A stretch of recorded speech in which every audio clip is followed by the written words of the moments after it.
और देखिए भाई, मुंबई की राजनीति एक बार फिर से उबाल पर है। देश की सबसे अमीर नगर पालिका बीएमसी के चुनाव 2026 से पहले सियासी गलियारों में हलचलें तेज हैं।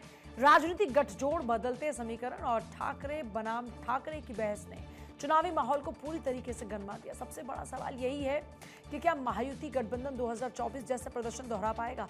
मुंबई का सियासी माहौल चरम पर है, क्योंकि आज से चुनाव प्रचार थम जाएगा और अब सियासी नेता नहीं बल्कि बारी जनता के फैसले की है। वो तय करेगी कि उसके लिए बेस्ट कौन है और किसे रेस्ट देना है। तो महाराष्ट्र में बीएमसी समेत 29 नगर निगम के लिए 15 जनवरी को वोटिंग होनी है और महाराष्ट्र निकाय चुनाव आज प्रचार इसका थम जाएगा। चुनाव में 15,000 से ज्यादा उम्मीदवार इस बार मैदान में उतरे हैं और अकेले बीएमसी में कुल 227 वार्ड हैं, जहां 1700 उम्मीदवार चुनाव लड़ रहे हैं। वोटिंग का रिजल्ट 16 जनवरी को आ जाएगा और इधर चुनाव प्रचार खत्म होने से एक दिन पहले महाराष्ट्र के उप मुख्यमंत्री एकनाथ शिंदे ने शिवसेना यूबीटी अध्यक्ष उद्धव ठाकरे पर निशाना साधते हुए उन्हें मराठी मानुष की दुर्दशा के लिए जिम्मेदार ठहरा दिया। शिंदे ने पूछा कि पिछले 25 सालों में जब बीएमसी में उनकी सत्ता थी तब उन्होंने क्या किया।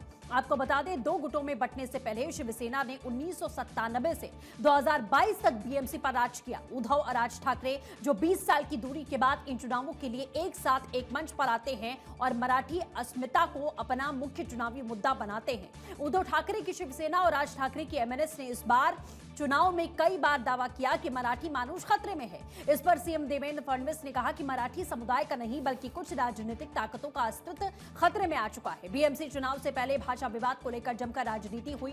राज ठाकरे ने बीजेपी नेता अन्नामलाई को रसमलाई कहते हुए तंज कसा। दरअसल बीजेपी नेता अन्नामलाई मुंबई के इस हाई प्रोफाइल चुनाव में प्रचार करने उतरे हैं। इसे मनसे चीफ राज ठाकरे ने मराठी मानुष बनाम बाहरी का मुद्दा बना दिया। लेकिन अब अस्तित्व का सवाल हो तो राज ठाकरे इस भाषा का प्रयोग ना करें, ऐसा हो नहीं सकता, क्योंकि राज ठाकरे वैसे भी अपने बयानों को लेकर हमेशा विवादों में रहे।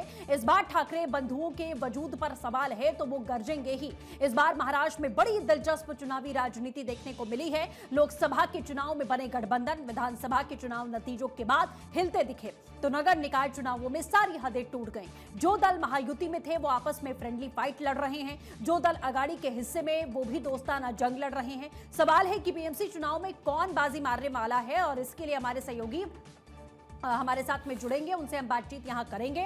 लेकिन बीएमसी का ये चुनाव आप देख रहे हैं कि इसे एक तरीके से मुद्दे जो यहां उठाए जा रहे हैं वो नेशनल मुद्दे यहां पर उठाए जा रहे हैं। आप एक तरफ देख रहे हैं राज ठाकरे को, दूसरी ओर उद्धव ठाकरे को, देवेंद्र फडणवीस की बात करें या एकनाथ शिंदे की बात करें, सभी समय चुनावी मैदान में लगातार उतर चुके हैं। और अगर हम ठाकरे बंधुओं की बात करें तो उन्होंने ये मुद्दा सीधे मराठी मानुष को लेकर और भाषा को लेकर यहां पर उठाया है और कहा जा रहा है कि मराठी मानुष इस वक्त खतरे में है, क्योंकि महाराष्ट्र में बाहरियों की एंट्री यहां पर हो चुकी है, जो सीधा निशाना महायुति पर है इस वक्त ठाकरे बंधुओं का। लेकिन दूसरी ओर अगर देवेंद्र फडणवीस की बात करें तो वो सीधे सीधे यहां निशाना साध रहे हैं उद्धव ठाकरे के ऊपर कि बीएमसी में 27 सालों तक आपने राज किया तो मराठी मानुष आखिरकार महाराष्ट्र में खतरे में कैसे है। इसी के साथ ये माना जा रहा है कि विधानसभा चुनावों में जिस तरीके का समीकरण देखा गया, महायुति और महागठबंधन की जो फाइट थी उसमें महायुति ने बाजी यहां पर मारी और उसके बाद एक बड़ा परिवर्तन हुआ। एकनाथ शिंदे डिप्टी सीएम बनते हैं और देवेंद्र फडणवीस को बीजेपी की ओर से सीएम बना दिया जाता है, जिसके बाद भी ऐसी कई खबरें सामने आई कि कहीं ना कहीं मनमुटाव है,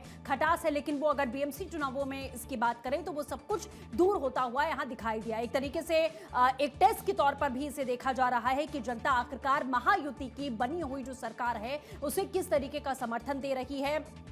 क्या ये बनी हुई जो सरकार महायुति की है उससे जनता खुश है, इनके कामकाज से खुश है, जो वादे और दावे किए गए थे महायुति की ओर से क्या वो जमीन पर उतरते हुए दिख रहे हैं। ये बीएमसी चुनाव के नतीजे जो 16 तारीख को आने वाले हैं उसमें बहुत स्पष्ट तौर पर क्लियर हो जाएगा कि आखिरकार जनता का रुख किस तरफ है और उसके बाद ही जो समीकरण है वो आगे भी बदलते हुए आपको यहां दिखाई देंगे। हालांकि शरद पवार और अजीत पवार की अगर बात करें तो वो भी बीएमसी चुनाव में कुछ सीटों पर एक साथ लड़ते हुए दिखाई दिए हैं। तो इधर पवार परिवार की बात करें या ठाकरे परिवार की बात करें, इस वक्त दोनों ही परिवार बीएमसी चुनाव में एक होते हुए दिखाई दिए हैं। अजीत पवार की बात करें तो वो इस वक्त महायुति में की सरकार में उनकी भूमिका अहम है, लेकिन दूसरी ओर वो शरद पवार के साथ में जाकर हाथ मिलाते हैं और बीएमसी चुनाव में कई सीटों पर मिलकर चुनाव भी लड़ रहे हैं। इस तरीके का समीकरण इस बार महाराष्ट्र में बीएमसी चुनाव को लेकर देखा जा रहा है और हमेशा से अमूमन देखा गया कि बीएमसी चुनाव में जो लोकल मुद्दे रहे हैं महाराष्ट्र के वो हावी रहे हैं, लेकिन इस बार बीएमसी चुनाव में बाहरियों का मुद्दा, भाषा का विवाद और मराठी मानुष खतरे में है, इस तरीके के मुद्दे यहां जोर पकड़ रहे हैं। यानी कि नेशनल जो मुद्दे हैं उसी तरीके से बीएमसी का चुनाव इस बार लड़ा जा रहा है और ये तस्वीर हमें देखने को मिल रही है। तो फिलहाल क्या कुछ हालात है हमारे सहयोगी भी बताएंगे, लेकिन आज चुनाव प्रचार प्रसार थम जाएगा और इस प्रचार में आपने कई ऐसी बयानबाजियां यहां पर देखी हैं, जिस तरीके के बयान यहां पर दिए गए। सत्यप्रकाश हमारे साथ में जुड़ चुके हैं। सत्यप्रकाश, जिस तरीके से इस वक्त हम देख भी पा रहे हैं, हालांकि आज चुनाव प्रचार यहां थम जाएगा, क्या जानकारी है, क्या रुख जमीन पर लग रहा है कि जनता किस ओर जाती हुई दिख रही है? देखिए, इस बार मुंबई महानगर पालिका चुनाव का बेहद खास होने वाला है, क्योंकि 8 सालों बाद यह महानगर पालिका का चुनाव हो रहा है। आज 5 बजे के आसपास चुनाव प्रचार पूरी तरह से थम जाएगा, लेकिन जो मतदाता है उन्हें क्या मैसेज दिया गया है, इसकी लड़ाई लगातार पिछले 15 दिनों से देखी गई। खासकर मराठी मानुष को साधने, उत्तर भारतीयों को साधने और मराठी अस्मिता को बचाने की यह लड़ाई की जा रही है। ऐसे में भारतीय जनता पार्टी महायुति की तरफ से कहा गया है कि यह परिवर्तन की लड़ाई है, क्योंकि लोग परिवर्तन चाहते हैं। इसलिए यह महानगर पालिका का चुनाव बेहद अहम, बेहद खास है। लेकिन उद्धव ठाकरे और ठाकरे ब्रदर्स की तरफ से कहा गया है कि इस बार अगर मराठी अस्मिता को नहीं बचाई गई तो जमीन भी जाएगी और भाषा भी चली जाएगी, उसके बाद दोबारा मौका नहीं मिलेगा। यानी कि दोनों गुटों के लिए अस्मिता की लड़ाई बन चुकी है।